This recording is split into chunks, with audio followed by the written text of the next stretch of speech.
Now, I've told you guys many times, I'm very skeptical of a very particular kind of person. The kind of person I'm talking about is a grown-ass man or woman who has a political awakening as they age, and they end up not changing one of their ideas, 2 or 3 of their ideas, but they end up saying, yeah, I was basically wrong about everything, and I'm changing political philosophies like people change pants. Those are the people that I look at and I'm like, you're just a fraud. You're a grifter. I think the default perspective in many instances when dealing with those sorts of people is, you're a grifter. You don't believe it. It's not possible for some grown-ass human being to say, here's 38 political beliefs I held, and now I have the exact opposite position on every single one of those things. Well, we got a lot of those running around out there nowadays. We got a lot of them running around out there, trying to hop onto that MAGA bandwagon, trying to maintain relevance, right? People like Russell Brand come to mind, for example. But here's another example of it right here. We got Tulsi Gabbard, who, of course, ran as a Democrat in 2020 and really portrayed herself as part of the Bernie wing of the party, right? Tried to portray herself as anti-war. By the way, she supports the genocide in Gaza. That's how anti-war she is. She didn't say a word when Biden pulled out of Afghanistan and was taking a whole bunch of shit. She didn't say a word in defense of Biden. This is how anti-war she is, right? So she decided, I'm going to hop on the Trump train. But now listen to this. So she wants to be the head of intelligence, director of national intelligence. Listen to this. Former Representative Tulsi Gabbard, President-elect Donald Trump's nominee for director of national intelligence, is changing her tune on a key intelligence gathering authority she once sought to repeal as her Senate confirmation hangs in the balance. Gabbard's past criticisms of Section 702 of the Foreign Intelligence Surveillance Act have emerged as a central issue in her confirmation process, leaving GOP senators, including some in leadership, increasingly skeptical about the former Democrat's confirmation prospects. In her first public comments since being nominated, Gabbard told us in an exclusive statement that she now supports Section 702, saying the program is crucial and must be safeguarded to protect our nation while ensuring the civil liberties of Americans. Quote, if confirmed as DNI, I will uphold Americans' Fourth Amendment rights while maintaining vital national security tools like Section 702 to ensure the safety and freedom of the American people. In private meetings, senators are questioning Gabbard about legislation she introduced in 2020 that would have repealed Section 702. However, Gabbard now appears to be walking that back, citing Fourth Amendment protections implemented since then to prevent the incidental collection of Americans' data. Quote, my prior concerns about FISA were based on insufficient protections for civil liberties, particularly regarding the FBI's misuse of warrantless search powers on American citizens. Significant FISA reforms have been enacted since my time in Congress to address these issues. So then they go on and explain here, you have all these neocon, warmonger, authoritarian spy freaks, people like James Lankford and Tom Cotton, and they talked to Tulsi, and Tulsi had to grovel to them and be like, no, I'm just as big of a hook as you are. I'm just as authoritarian as you are. I want to spy on people just as much as you do. And she's desperately trying to gain the votes to get the position of power. The idea that she's principled on any issue is utterly preposterous, and it has been destroyed. In this instance, but many others in the past as well. So, I'm against the illegal spying of Americans. I'm against Section 702. I will fight that. Here's legislation to go against it. Oh, wait. Now I could be the head of DNI?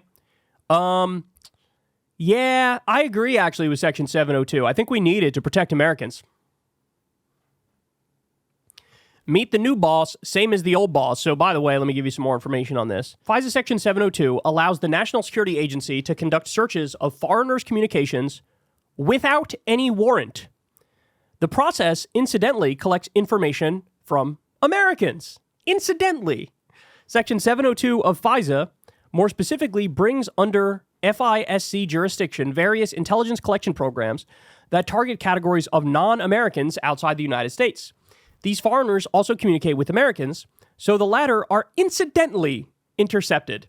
The FISA Amendments Reauthorization Act of 2017 extends Section 702 for 6 years to December 31st, 2023, and most notably included new restrictions on querying surveillance databases, prohibited the resumption of certain types of collection about a target that were not directly addressed to or from that target, unless Congress approves such collection within 30 days of having been notified to the resumption and provided for additional reporting by the executive branch of surveillance activities. Many privacy and civil liberties advocates argued that the reforms enacted by the extension bill were inadequate, but their arguments were successfully opposed by the government. So let me break this down into layman's terms for you. From 9/11 and on, right, we got the Patriot Act. And the Patriot Act basically legalizes illegal government spying. That's what it does. And you have these FISA courts, which are just a rubber stamp where, yeah, okay, whatever, spying whoever you want. We don't care, right? And we're using it for, we're making sure terrorists don't attack us, bro. And then coming to find out, of course, they're not just using it for terrorists. They're spying on fucking everybody. I mean, this is one of the things Edward Snowden blew the whistle on, is like that you had people working in the deep state who were spying on their love interests, right? Because you can't give people this amount of power. This amount of power is too much. The system worked just fine before. You want to spy on anybody, get a fucking warrant and go through it the right way. You have to give probable cause as to why you should be violating somebody's privacy, right? This is one of the, we incidentally got Americans' information, bro, sorry.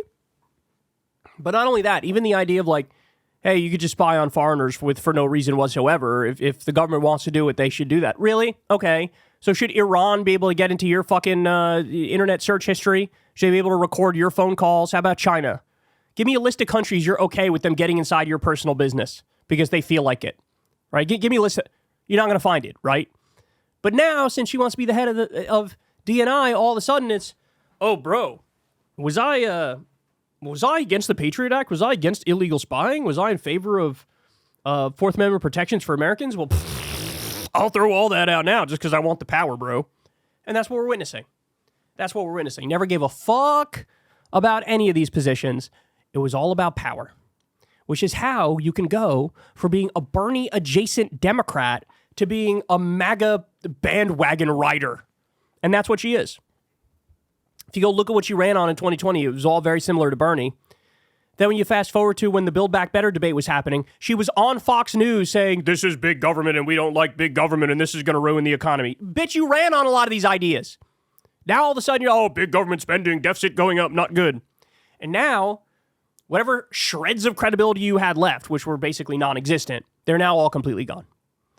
Because you want this position of power, even though Tulsi Gabbard of the past would have argued this entire position is basically an abuse of authority, right? It's basically an abuse of authority. This is like, you want to be queen of the deep state as you argued against the deep state. Not only do you want to be queen of the deep state, you want to have the same powers that the bad guys had.